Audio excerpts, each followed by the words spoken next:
Comment on sait quels mots-clés les recruteurs vont taper? C'est bien facile de dire ça.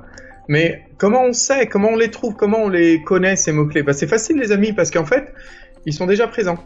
Ils sont déjà présents sur des annonces d'emploi.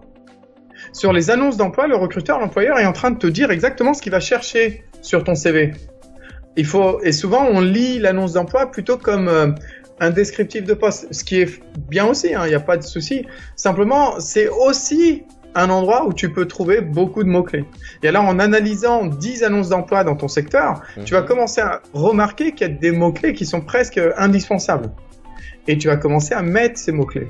Imaginons que tu te retrouves dans une situation où tu n'as pas un mot-clé ou deux. Tu n'as jamais fait, en fait. Tu n'as pas l'expérience. Alors, j'ai envie de vous dire, utilisez votre formation. Vos formations, vos études. Ouais. Si vous avez eu un diplôme, par exemple, dans telle et telle école, parlez de peut-être ce projet ou ce module que vous avez ou cette spécialité, juste pour faire en sorte d'augmenter le nombre de mots-clés dans ce domaine-là. C'est-à-dire que tu as vu, la façon dont tu réfléchis à ces choses-là, c'est vraiment une histoire de mots-clés. Une autre idée de mots-clés, mais attention, de mots-clés, c'est faire un espèce de snapshot.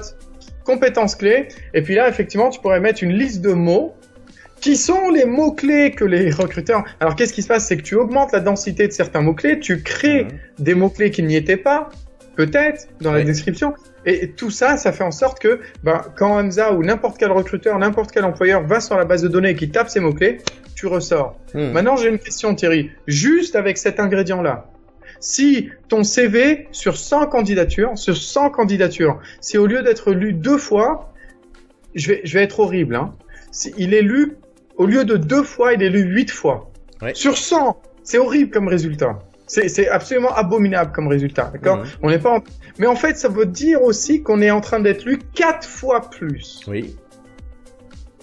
Alors, tu te rappelles, Thierry, on avait dit, souvent les gens... Ils envoient 100 candidatures, ils reçoivent un appel, ils se disent allez vas-y, continue. Et donc ils envoient 100 candidatures encore, puis ils reçoivent 1 ou 2 appels, puis ils se disent ouais c'est en train de marcher, mais c'est beaucoup de boulot. Et ça avance pas très vite. Alors imagine Thierry que quand tu fais un appel 100 candidatures, tu mets les mots-clés et d'un seul coup tu reçois...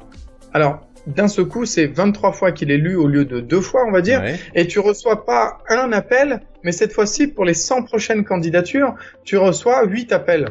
C'est pas beaucoup, 8 appels sur 100 candidatures. Oui. Mais imagine.